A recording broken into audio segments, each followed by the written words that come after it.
buildsinternational.com, building the future together. अस्सलाम वालेकुम, मैं नाम दिलावर हुसैन फ्रॉम buildsinternational.com। इस वीडियो में मैं आपको कम्प्लीटली समझाऊंगा इसके जो रिस्क हैं, ये कंसर्न्स हैं डिफरेंट क्लाइंट्स के, उसके बारे में हम बात करेंगे। करंट डेवलपमेंट स्टेटस क्या उसके बारे में बात करेंगे। बेसिकली 29 ब्लॉक्स हैं आपके फैसल टाउन फ़ेज़ 2 में, और करंटली जो आपका सेक्टर ओ है इसके 4 बेसिकली ब्लॉक हैं, O1, 2, 3 एंड 4। अभी ओ ब्लॉक के बाद एक और एन ब्लॉक भी निकाला गया है। इसके बाद आपका O2 ब्लॉक जो है ना वो भी इंस्टॉलमेंट के ऊपर है। ये सेक्टर ओ जो मॉडल ब्लॉक है बिल्कुल एंट्रेंस के ऊपर है। इसके जितने भी कमर्शियल्स हैं या 5 मरले की जो कॉर्नर प्लॉट हैं ये सारे सोल्ड आउट हो गए थे। ये एक बहुत ज़बरदस्त चीज़ होती है, डेवलपर अगर कोई चीज़ लॉन्च करता है और ब्राउनिंग स्टेज पर हो और उसकी मेन कैटेगरी वाले प्लॉट्स निकल जाएँ, इट्स मीन के वहाँ पर मैसिव रिस्पॉन्स है। कुछ लोग जो है ना ओवर मार्केटिंग करते हैं या मिसलीडिंग प्रोमिस करते हैं। फॉर एग्जांपल कि जी 6 महीने में सोसाइटी जो है ना पोजीशन देने जा रही है, ये इन्फॉर्मेशन जो है ना कम्प्लीटली रॉन्ग है। देखिए ये एक प्रोजेक्ट जो है वो इंस्टॉलमेंट वाला प्रोजेक्ट है और ओ ब्लॉक जो है वो टोटली कैश के ऊपर आपको मिलता है प्लॉट 27,90,000 रुपये का। ये फॉर एग्जांपल अगर अभी आप 27,90,000 का प्लॉट लेते हैं तो आपको रिटर्न और इन्वेस्टमेंट कब मिलेगा या इसके ऊपर एस्फाल्टिंग कब होगी।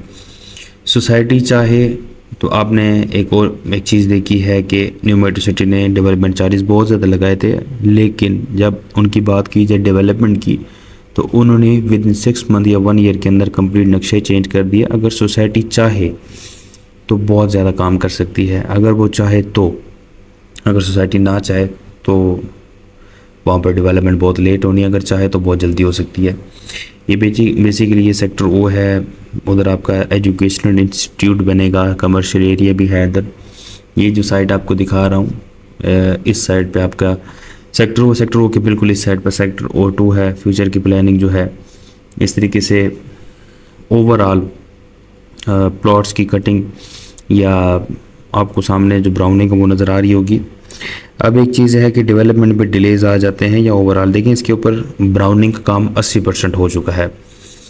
अब इसके ऊपर मेन चीज़ रहती है इसका drainage system, pipes installation, and then इसके बाद इलेक्ट्रिसिटी के लिए कम्प्लीटली अंडरग्राउंड इलेक्ट्रिसिटी के पोल्स वगैरह, और उसके बाद स्ट्रीट लाइट्स होंगी, कंक्रीट होगी, एंड देन एस्फाल्टिंग होगी।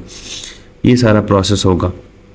और इंस्टॉलमेंट के ऊपर जो बंदा प्रॉपर्टी लेता है बिल्कुल वो 34,95,000 का प्लॉट है, और सोसाइटीज़ जो है ना 5 से 6 साल बाद आपको डिलीवरी देती हैं।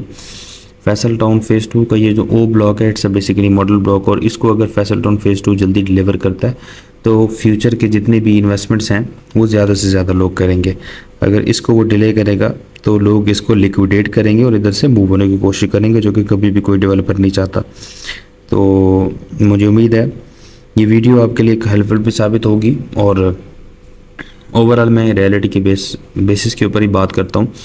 ये जितनी भी आप ब्राउनिंग देख रहे हैं इससे आपको आइडिया हो गया होगा कि सोसाइटी जो है ना वो वाकई इस चीज़ के ऊपर सीरियस है कि वो जल्द से जल्द आपको प्लॉट जो है ना वो डिलीवर करे। 1 लाख कनाल के अराउंड अबाउट रकबा है सोसाइटी के पास। अगर इस एरिया वाली जो लैंड थी मोटरवे के नज़दीक वाली, ये जितनी आपको पहाड़ी नज़र आ रही है बिल्कुल लेवल हो जानी है। मोटरवे के साथ वाली ये ओ ब्लॉक स्पेशली डिज़ाइंड इस तरीके से इन्होंने किया है कि जी इसके साथ जो आपका मेन बुलेवर्ड आ रहा है और उसके साथ आपका ओ ब्लॉक है। मोटरवे से हर आता जाता बंदा ओ ब्लॉक को देखेगा और इससे ही वो मोटिवेट होके नेक्स्ट इन्वेस्टमेंट प्रोसीड करेगा। ये जो बातें होती हैं ये कोई बंदा बताता नहीं है, बट मुझे पता है कि डेवलपर जो है ना किस सोच को लेके चल रहा है। क्योंकि बेसिकली देखें मोटरवे से सबसे ज़्यादा एडवर्टाइजमेंट के तहत ये एक चीज़ आपको नज़र आ रही है। मुझे उम्मीद है इन्वेस्टर को नहीं समझ आएगी, किसी को चंद बंदे हैं जिनको समझ आ जानी मैं क्या कहने की कोशिश कर रहा हूँ। देखें दो चीज़ें, या तो आप बोर्ड लगाते हैं या आप कहते हैं कि ऑन ग्राउंड आप आके देखें कि आपका एक मॉडल ब्लॉक है, इसी के तर्ज के ऊपर हम और ब्लॉक बनाएंगे। तो उसको ज़्यादा से ज़्यादा ऑडियंस अगर उधर से मूव करेगी, चाहे वो आपका रिंग रोड रावलपिंडी से मूव करे, चाहे आपका मोटरवे से करे, या आपका जो है ना चक्री इंटरचेंज से करता है। चक्री इंटरचेंज से तो चलो पिछला एरिया लगता है, फ्रंट वाला जो जितना भी एरिया पैच लगता है ये मोटरवे का लगता है। तो तो ज़्यादा से ज़्यादा इन्वेस्टमेंट आएगी। अगर ज़्यादा से ज़्यादा इन्वेस्टमेंट आएगी, इस बार 30 से 40 हज़ार गाड़ियाँ तो सिर्फ रिंग रोड से गुजर के जानी है। देखें, it's a completely game changing जो है ना वो पॉइंट है इन्वेस्टमेंट का। जब इसने जो है ना ऑपरेशनल होना है रिंग रोड ने, और आपका ओ ब्लॉक जो है ना कई हद तक डेवलप हो जाना है, तब आपको रिटर्न मिल रहा है। मज़ीद ओ ब्लॉक के हवाले से ना आप मुझे व्हाट्सएप पर रब्ता कर लें। Thanks so much. buildsinternational.com, building the future together.